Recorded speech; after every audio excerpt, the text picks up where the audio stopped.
B Marsh Boxing, what's happening, world? We back at it with another post-fight review. Us, I'm bugging. This ain't holy shit. This ain't no post-fight review, but I'm back at it with another boxing video. So Eddie Hearn comes out and spits the real, the truth about why Lomachenko was basically ducking Haney and basically talking about how Vasyl Lomachenko cannot be undisputed champion without facing Devin Haney.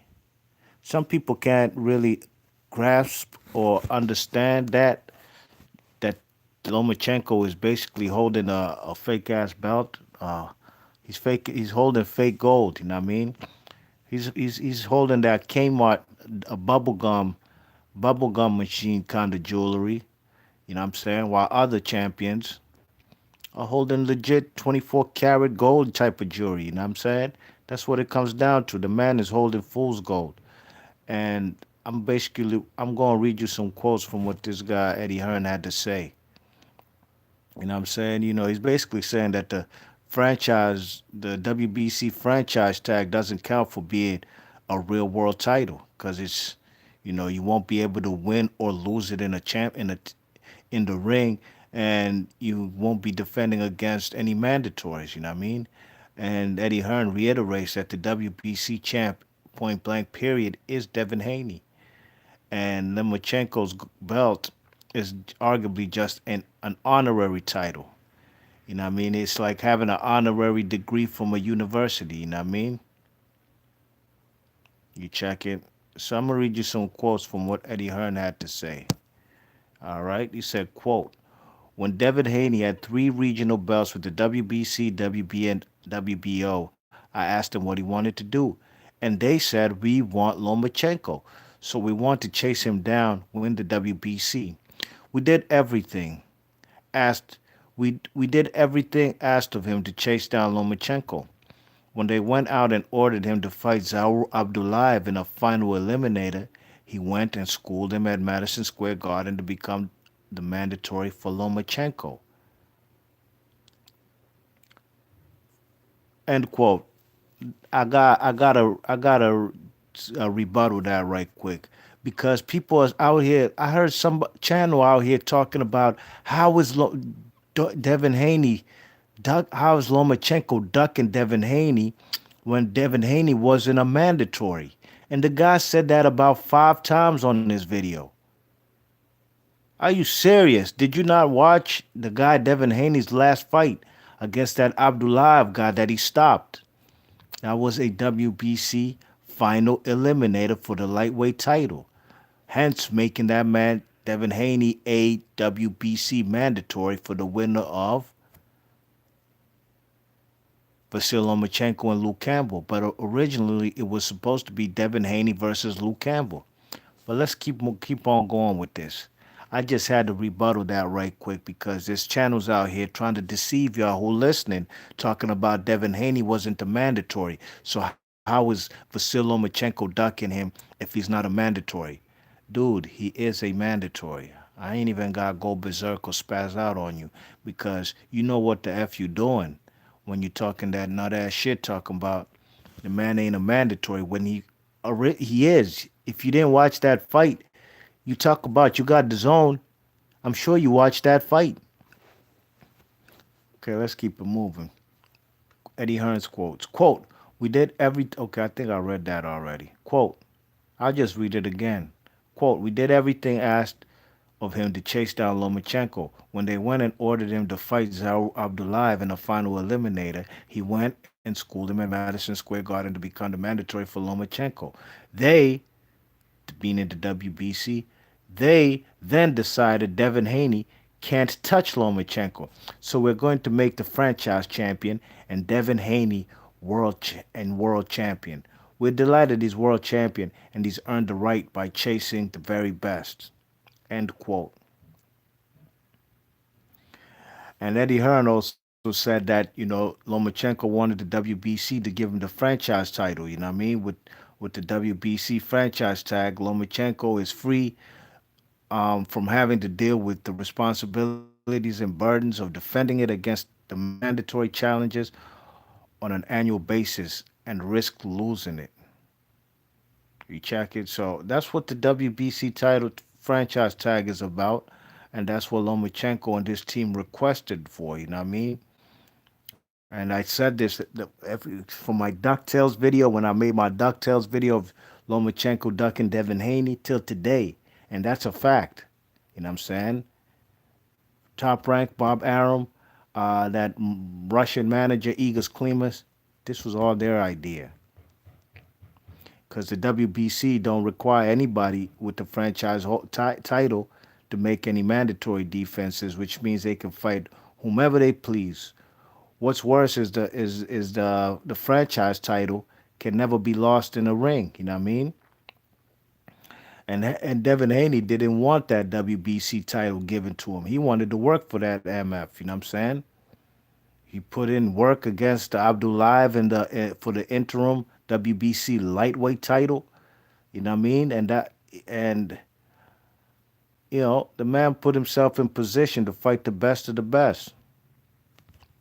I'm gonna read some quotes from what Eddie Hearn said again. Quote, I'd like to say one thing. Vasyl Lomachenko is a great champion, and his dream is to be undisputed, said Hearn. You cannot be undisputed champion. Oh, he's talking about Devin Haney. Quote, I would like to say one thing. Vasyl Lomachenko is a great champion, and his dream is to be undisputed, said Hearn. Hearns. You cannot be undisputed champion as a franchise champion. The other governing bodies will not acknowledge that as a unification matchup. If Vasyl Lomachenko wants to be undisputed world champion, he has to fight Devin Haney. Devin has to get through Saturday night.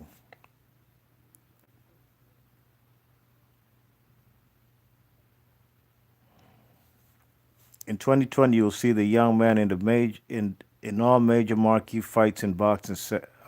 He's going to be around for a long, long time. He's going to be a multi-weight champion, and I believe he's going to be the next superstar in American boxing. So no pressure on Saturday night for Devin Haney.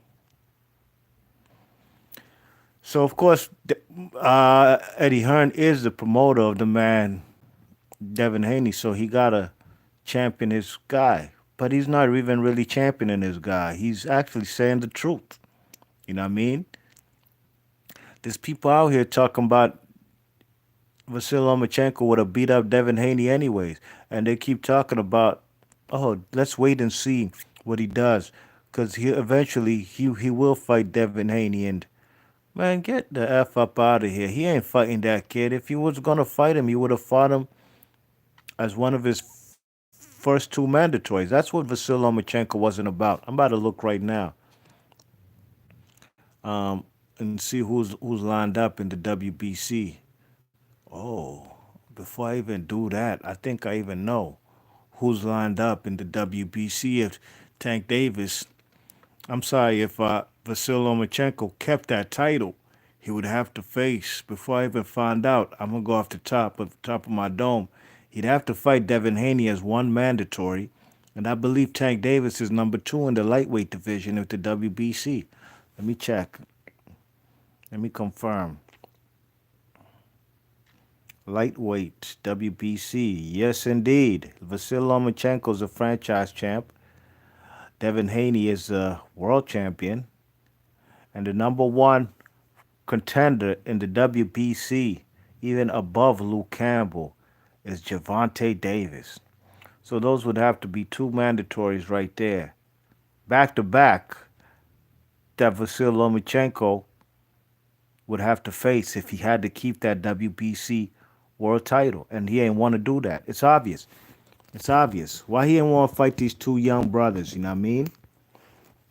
M. Creech says, what up? Respect to the page. Salute, B. Mar. Salute to you, M. Creech. Thanks for coming through, my guy.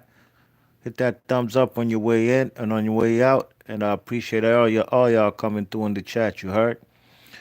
But M. Creech says, Loma moving like Canelo. Absolutely. Let me look at the WBC, who the mandatories are over there. WBC.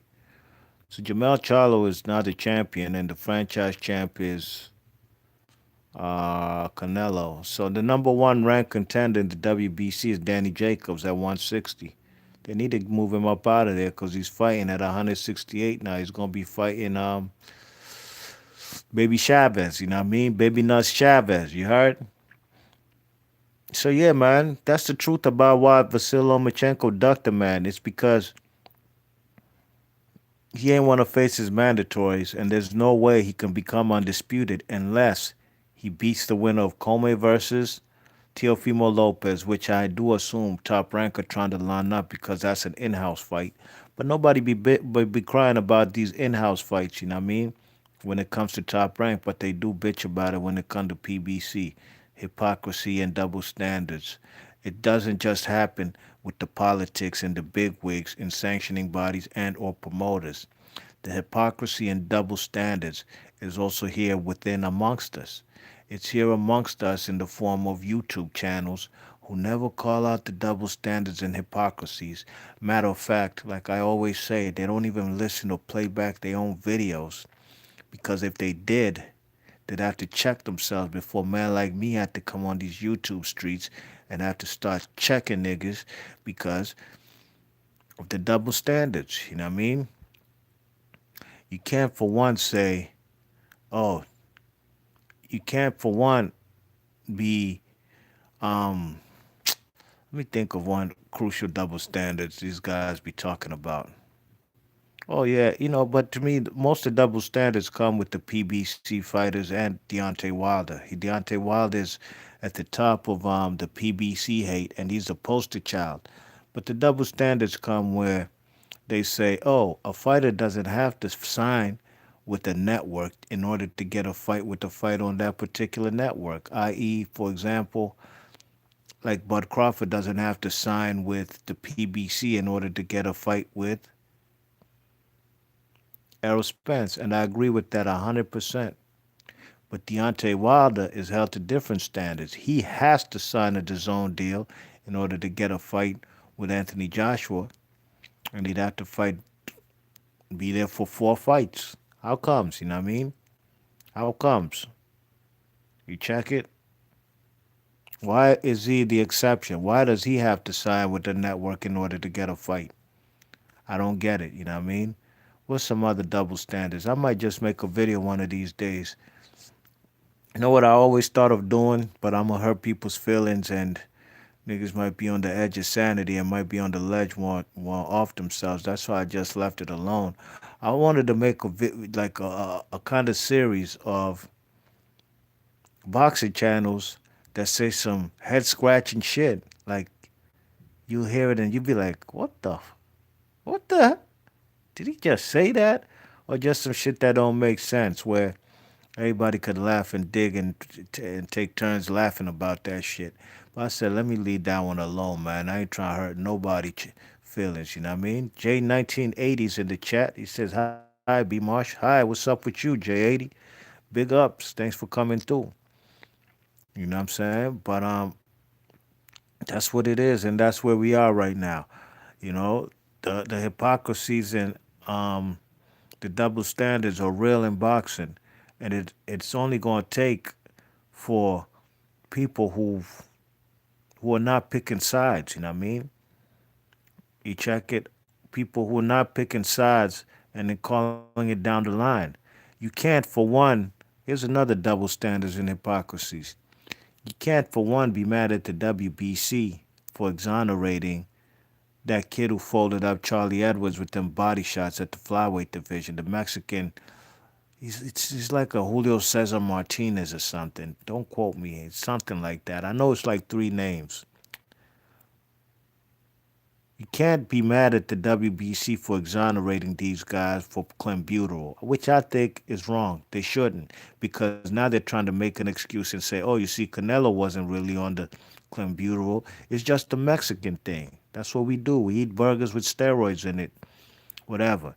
You can't, for one, be mad and upset with the WBC for giving these guys a pass, but then you're mad at the WBC for demoting Dillian White from mandatory status, you know what I mean? Because Dillian White has tested positive for steroids.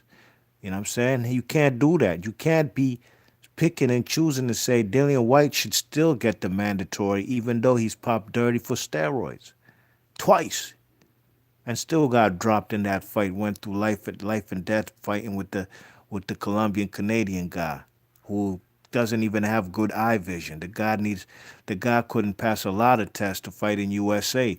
Oscar Rivas, you know what I mean? The guy's probably legally blind, and Dillian White couldn't, was barely beating this dude up. You know what I mean? That's an oxymoron, and that's one thing. The double standards and hypocrisies I'll forever call out. You know what I mean? Because Dillian White, it's like I made a video. You can't be a predicate offender. You're on a tight leash in life. Well, like even if you're home on parole or probation, you know what I'm saying? You fuck around and snuff somebody while you're on parole or probation, and then you catch a felony case. Even though the dude was provoking you, calling you all kind of names, he ain't put his hands on you though. He was called the dude. Somebody provoked you, and you on parole or probation, and you snuffed and stilled the shit out of him, knock him out. That shit's on camera. Probation will be at your door. That's very night. They gonna come to your house, and you're gonna go through the process. You know what I mean? Even if you were provoked to do that, you just can't do that because now you're on a tight leash. Now, when you get off probation in the next 6 months or 2 years or parole, whatever. Now you're free. You ain't got the system hovering over your head. You could snuff the shit out of anybody and go to jail with a smile for disrespecting you. And that's the type of situation Dillian White is in. Regardless if the WBC VADA clean boxing program said, "Oh, he's clear. We didn't find any adverse findings in his system." We still waiting on the B sides, matter of fact, the B sample. But then UCAD, the country where he from, they found the steroids in his system, and they still let him fight, and they didn't let the Oscar Rivas know, and there was also some glove tampering from what I've read and heard. Come on, man, that's not a guy that I'm about to sit here and say, "Oh my gosh, the system's treating him dirty." Come on, man, don't do that. Don't be so stupid, guys. Just wake up and smell the coffee and stop just being so biased. I know y'all hate Deontay Wilder. Y'all hate everything about the PBC and the American fighters, but god damn, tell your British fighters or whoever fighters you like to come and face the best American fighters. I can guarantee you this, baby boy. The American fighters will lead the pack with all the titles.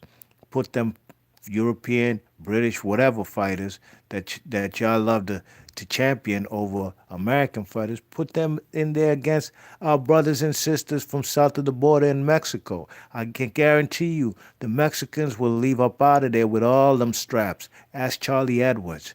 You heard? Ask Lee Selby, little brother Andrew Selby, when he went out there to Mexico to go in a title eliminators. Look what happened to him. Big ups to John H. Tracy though. I'll never forget what he did versus Jose Napoles. One. That's what we call lightning in a bottle. That's something that happens, a few times in a century. A British guy went over to Mexico and he actually bodied a great legend in Jose Napoles. That's basically like, I don't know, a Rocky Feldon going to fight Canelo in Guadalajara, Tijuana, Acapulco, wherever, over there in Cancun in Mexico, and bodies the shit out of cannoli. Those type of things don't happen because look, John H. Tracy got a chance to fight against another Mexican. This Mexican was about that life, and that was Carlos Palomino, and he laid the smackdown, you know what I mean, on John H. Tracy.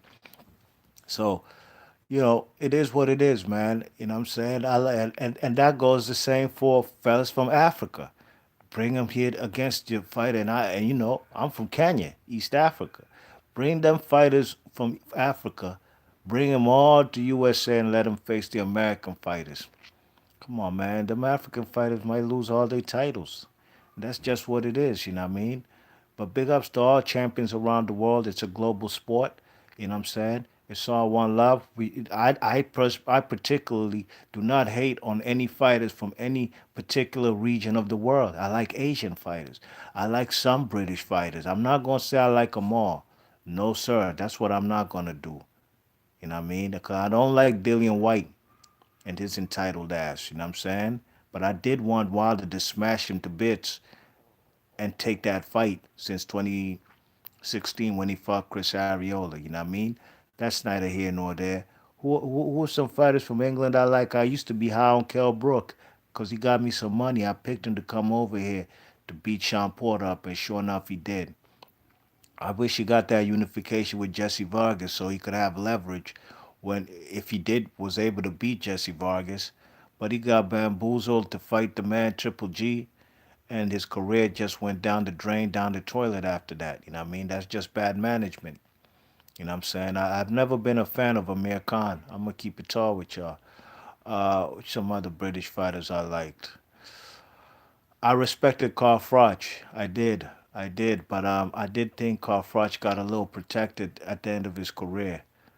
You know, when he wasn't trying to fight guys like Adonis Stevenson, and then he was fighting guys like George Groves, got dropped in the first round, and it was a bad stoppage. I didn't like that too much, but he ended that controversy in the second fight. So I respected him, but you know, Carl Froch to me is not what people always made him out to be. You know what I mean? Old Glenn Johnson arguably beat Carl Froch, you know, but people don't talk about that. Andre Durrell, I had him beating the Matrix, beating Carl Froch. The man ducked the shit out of Adonis Stevenson, his mandatory for the IBF, just like Lucien Bute when Adonis was his mandatory. You know what I mean? So I like fighters from all over, man. Japan, I'm a fan of the Monster Inoue. You know, I was a fan of Shinsuke Amanaka. I was a fan of Takashi Miura and Takashi Ushiyama. You know what I'm saying? I do like fighters from all over the world, you know, but I don't like when people be just trying to pick on American fighters like y'all motherfuckers don't wake up in the morning to cover these American fights. What part of the game is this, man? You check it. Lomachenko was a guy who was very confident in facing his WBA mandatory, and Anthony Crolla did that with no hesitation, but he hesitated and dropped a belt to become a franchise champion, and that belt is fake jewelry. It's a fake Kmart bubblegum machine chain, you know what I mean? Devin Haney got the real chain. You check it, he got the real strap, gold. The other guy's holding fucking gold plated shit. Lomachenko. All right, where we at in the chat? J1980 says, I just got done finishing. I just got done watching your video about Tank. He's been tweeting a lot. Yeah, he's been tweeting a lot because that's what he does. He's trying to be the king of social media rather than the king of super featherweight division, which he's left now, and now he's in the lightweight division, and he's already talking about he's a three-time world champion in two different divisions. He's never even achieved a title at lightweight. So where did he get that from? You know what I mean? That WBA regular title BS that he had when he fought Jesus Cuela, a guy who moved up from featherweight to 130, a guy who hadn't fought in over a year. I'm sorry, about 11 months, and a guy who had just come off a loss, a kind of embarrassing loss to Abner Maris. That's who Tank Davis fought to gain a WBA regular title. Then they moved him to the super champion when Andrew Cancio, who was fighting over there on the zone, a tough dude, a dude who at the time when he beat Albert Machado was a guy who still had a day job in construction.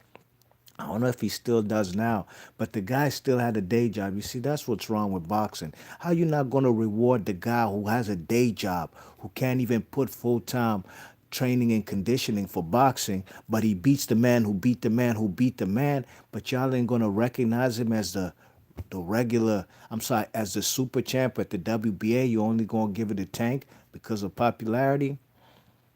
Boxing, man, man, we stone ages behind from other legitimate sports. You know what I mean? It's sad, but that's what it is. But we some junkies. We always gonna be back for some more. E. Woodson says, B. Marsh Boxing. Salute, fam. Salute, my G. Big up to E. Woodson. Always coming through, showing love. Salute, my guy. Big up, big up. J1980 says, he called out Josh Taylor and he's said he's going to knock Taylor out. Then Regis Prograis sends Tank a message advising him to avoid fighting Josh Taylor. Absolutely. J1980 says Deontay Wilder is the best heavyweight. I think Deontay Wilder is the best heavyweight right now. Reigning champion for since January of 2015. We're in 2019. You know, guys ain't trying to fight him. Tyson Fury did this ducking the man. The other guy, Anthony Joshua, and them, they pulled some Houdini shit when Deontay Wilder agreed to the $15 million flat fee. He agreed to that. Sent in the paperwork. By the time he sent in the paperwork, Eddie Hearn and said, "Oh, the WBA is making us fight Alexander Povetkin, and we have to make the fight within 24 hours." I've never seen that type of shit in my life. Never have. You know what I mean? Last I remember, Eddie Hearn is a master of contacting sanctioning bodies to get exemptions from their fighters not to face mandatories. You know what I'm saying? He did that for Kell Brook for a long time with Errol Spence till it was to the point where Kell Brook had no choice to either vacate or fight the man, Errol Spence. You know what I mean? Yeah. Go look at how Eddie Hearn was kept making exemptions with the IBF to keep Carl Froch the fuck away from Adonis Stevenson is mandatory. Made numerous exemptions. And Carl Froch was on the verge of dropping that IBF strap. It's only due to the fact that Adonis Stevenson finally got a world title opportunity, but he had to go up one weight class above super middleweight to light heavyweight to face Chad Dawson, and he knocked him out in one round. The rest is history, and that's the only way that this guy Carl Froch got to keep his IBF strap. You know what I mean? He was more interested in unifying his IBF strap versus a WBA regular title held by the man Mikkel Kessler. These are just the facts. And Eddie Hearn made a couple exemptions. He tried to prolong the situation so Carl Froch don't have to fight Adonis Stevenson. Why he didn't do that with the man AJ for Deontay Wilder? Contact the WBA to make an exemption. You know what I'm saying? To make this guy make the undisputed fight rather than a mandatory defense for Anthony Joshua. But then again, this is the same people who promised the same thing to Luis Ortiz. People talk all this crap about Luis Ortiz. He's old. He's 90 years old. Why the fuck don't these young men go out there and bang and beat the shit out of this 80-year-old dude? Okay. Vladimir Klitschko didn't want to fight Luis Ortiz when he was the WBA mandatory. He even held a kind of WBA regular belt. You know what I mean? Tyson Fury didn't want to fight the man. Tyson Fury is the shortest reigning world champion of all time. He held them titles for 2 weeks because the first title got stripped within less than 2 weeks. That IBF strap because he wasn't going to face Vlaskov, who was the mandatory, and Vlaskov fought Charles Martin. The rest is history. Okay. So when Tyson Fury got all them straps vacated, and then they put the belt up on the line for a Vladimir Klitschko who hadn't fought in 15 months versus Anthony Joshua, which shouldn't have been the case. That title should not have been on the line. You know what I'm saying? As a matter of fact, Vladimir Klitschko should have fought, um, or who is it? Um, Either Anthony Joshua or Klitschko should have fought Luis Ortiz. The winner of that is the WBA world champion with the heavyweight title. Nah, they brought the man Luis Ortiz over there, the matchroom, to basically make him fight a whole bunch of nobodies, Malik Scott and George Dave George. What's that loser name? Guy got no fucking skills, but all these British people be gassing him. I never understood that shit. David Allen, you know what I'm saying? Yeah, those the type of guys Luis Ortiz fought, but he never got his opportunity at a world title, which he was promised. You know what I mean? Because Anthony Joshua and them, they didn't fight the man Luis Ortiz. You know what I'm saying? And then when Luis Ortiz got popped for a banned substance, apparently it was heart rate medicine, whatever it was, which he shouldn't have been taking, but it wasn't a PED, but a banned substance. The WBA just took him up out of their rankings altogether. You know what I'm saying? But Deontay Wilder gave the guy a shot because Anthony Joshua and them would try to stay clear away from the guy. You know what I mean? Now Anthony Joshua and them, they did offer the guy in 2019 opportunity for the 3 world titles, and management the promoters of Luis Ortiz, they declined the fight. And I knew that they declined the fight only because they probably have a Deontay Wilder fight lined up because there was no other reason why he would decline that fight. And I hear he's getting paid more or about the same as what Anthony Joshua and them offered him.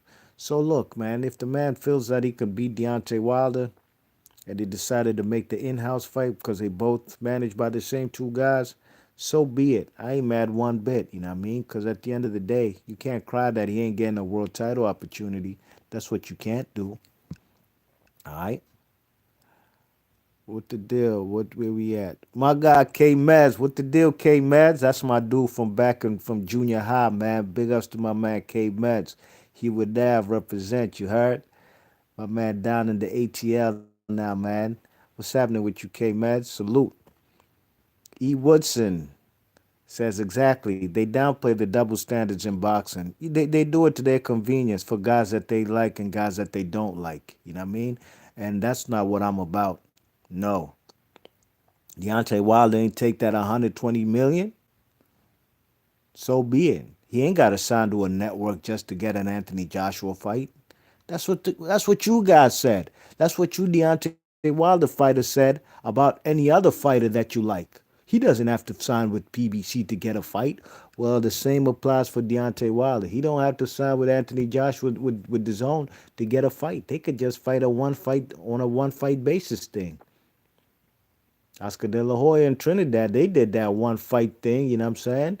De La Hoya was a Showtime guy, but he came over just like B-Hop. B-Hop was fighting on Showtime, but they came to HBO to where the tournament's at, you know what I mean?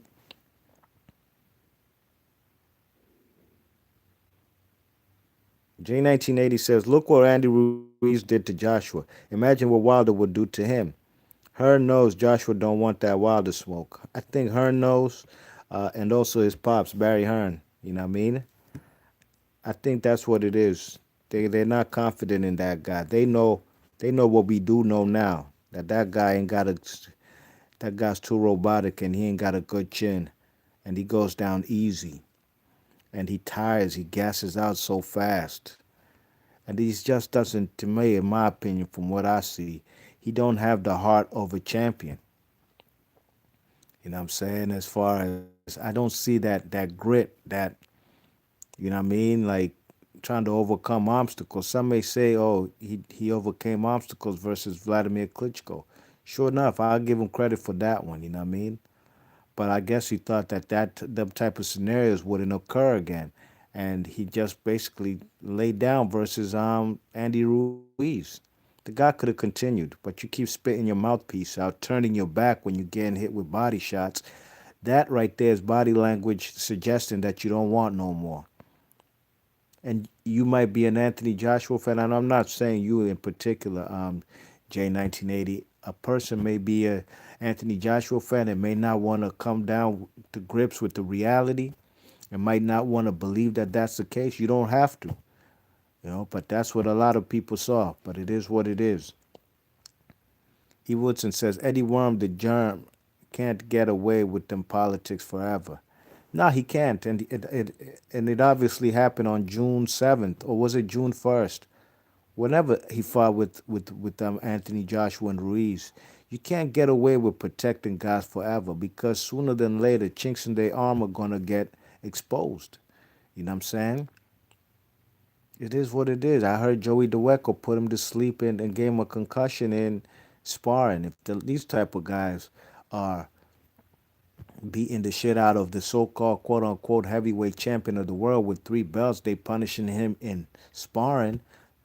That's an oxymoron. How are you the baddest man on the planet when you're getting tossed around like a rag doll in sparring?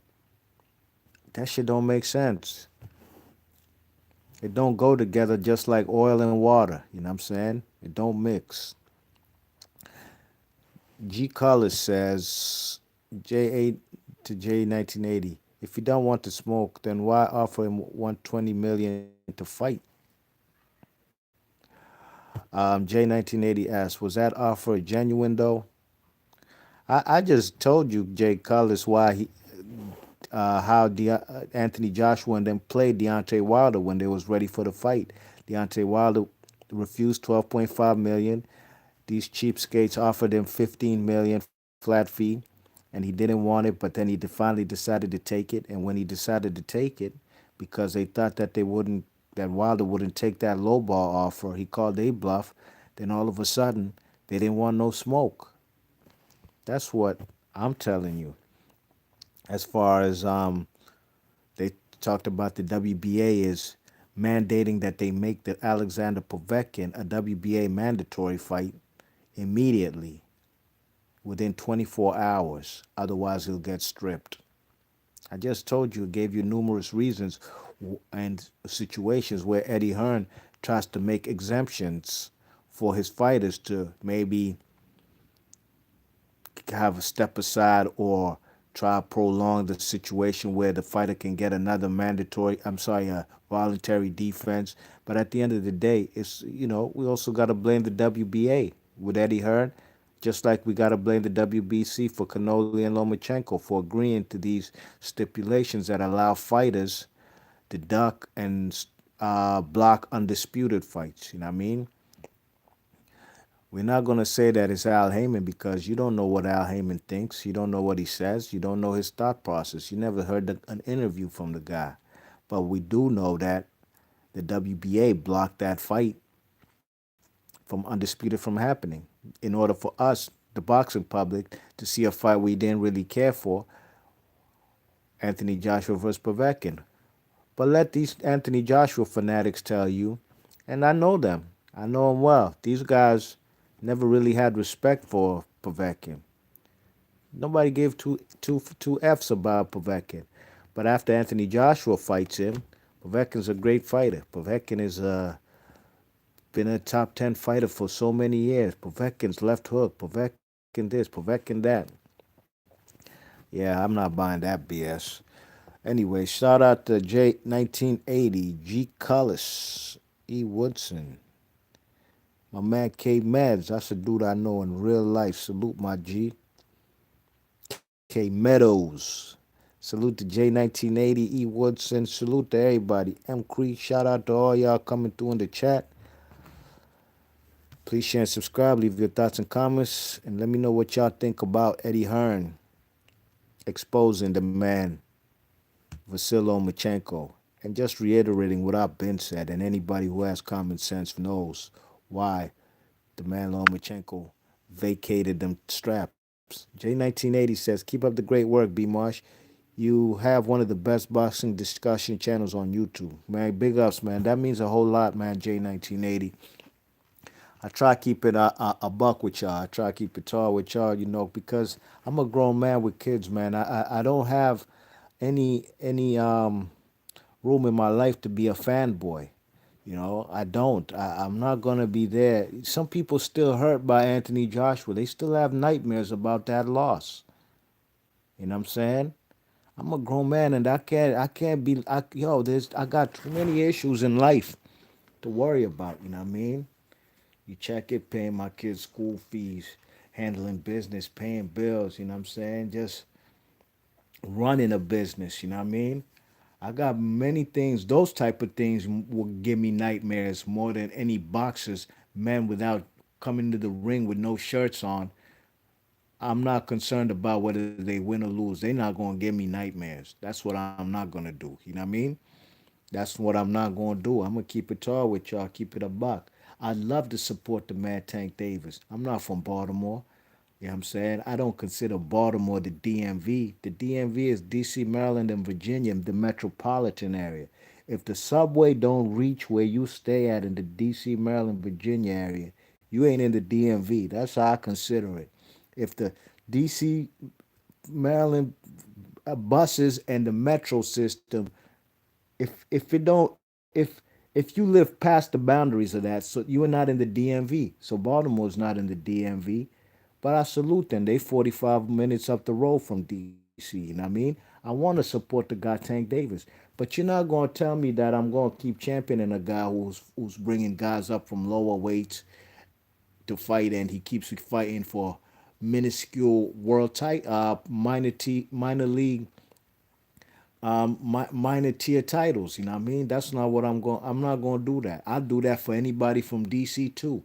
There's a fighter by the name of Dusty Harrison Hernandez from DC. This guy is from Southeast. Big ups to Southeast.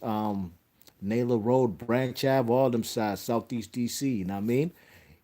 He's like 31 and 0 with one draw, and that one draw was a fight against a guy by the name of Mike Dallas. That fight was on ESPN, and that he lost that fight. I don't be supporting the guy Dusty Hernandez Harrison like that because this guy, his whole career is cherry picking. He fights a whole bunch of nobodies. You know what I mean? He signed with Rock Nation, even got a deal with Fila and shit, but he not fighting nobody, so I can't champion the guy. You know what I mean? But I always champion guys like Chop Chop Corley. Anybody from my city, you know what I mean? I'm gonna give him props. I ain't like the guy. What's the guy's name who beat up a 48-year-old Duran, and that's the best name on his resume. William Joppy. You know what I mean? I wasn't a guy who was championing the guy so much, and the other guy from DC that they were supposed to have a unification. Uh, Not Quincy Taylor. What's the guy's name? Shit, man. B Hop beat him for his WBC title. They, I can't remember his name right now, man. I'm seeing his face. Got a bald head, dark skinned cat. You know, I'm gonna just call it straight down the middle. If you that dude, wherever you from, you could be from Africa, Philippines, Europe, London. If you're doing the damn thing, like I was loving what Josh Warrington was doing coming into boxing, as far as beating the likes of Lee Selby's and Kiko Martinez and Carl Frampton, and but now he looks like he don't even want to fight Shakur Stevenson, a guy who's basically in the same network stable, ESPN top rank. Bob Arab and Frank Warren. He don't want to fight him. He don't want to fight Gary Russell's. He want to fight a rematch again with Carl Frampton, who ain't got a belt. See, I don't like that type of shit. A lot of these fighters out here these days, they lose momentum like a MF. They be losing momentum. Soon as you think these guys about to do something great, these fellas go straight down the drain like Zulani Tete. Didn't even participate in the World Boxing Super Series. You still got a belt. Yeah, you from Africa. I support all African fighters.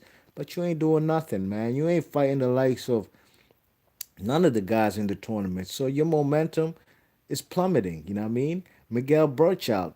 I liked Miguel Burchout, man. This guy was a mandatory for Vasyl Lomachenko and Roman Rocky Martinez. They both refused to fight him. He was a mandatory, just languishing there in exile. He finally got a world title opportunity to fight Francisco Vargas, and he finally got a world title. So things were looking on the up and up, but his stock is plummeted. He ain't fighting nobody no more. Don't even want to be in a unification with Jamal Herring. You know what I mean? So it is what it is, man. Fighter stocks be dropping out here. Yo, B Marsh Boxing, I got a phone call. I'm in Silver Spring.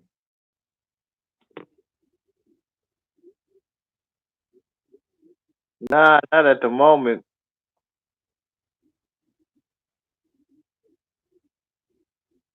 Oh yeah. Oh, damn, that's crucial, man. I got mad kids.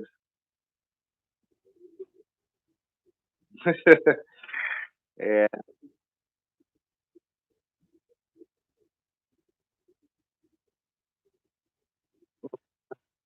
No, that ain't gonna happen. At one time. Nah, I feel you. That ain't gonna happen, man. Can't allow that.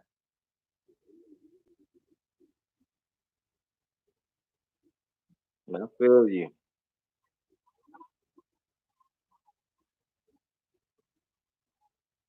You ain't driving again?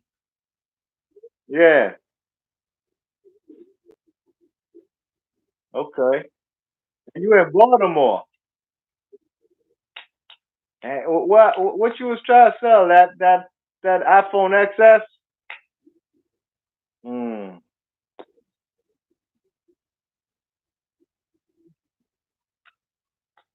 True.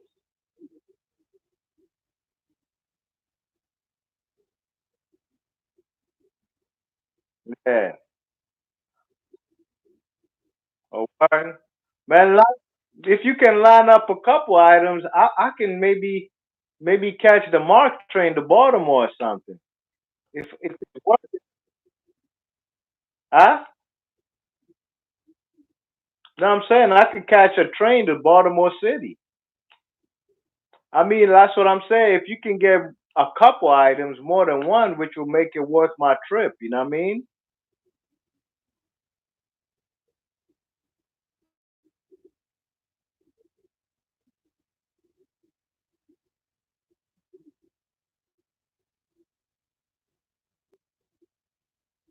Okay,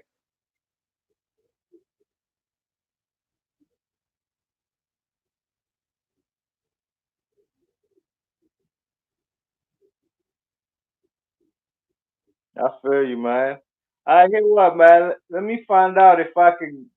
It'll probably be tomorrow, though. You know what I'm saying? Yeah, I'll give you a call and probably later this evening, and I'll see what my plans are for tomorrow. What's tomorrow? Damn, tomorrow's a weekend. Yeah. All right. Well, I'll give you a call this evening, and I'll figure out what we could do if we can meet up tomorrow. All right, son. No doubt. Yeah, man, I'm still here, man. Sorry, man, I had to take a phone call. I hope I ain't record that MF, man. The other day, little shorty, man, was calling my phone, man, trying to get buck wild and shit while I was doing a live stream. All right, let me read the last quote before I skate. M. Creech says Haney defeats Tank, aka Journeyman Killer. I agree with you 100% on that. M. Creech, I got Devin Haney beating Tank. I think he'll outbox him. All that power shit means nothing. B Marsh Boxing, big ups to everybody. I'm gone. Peace.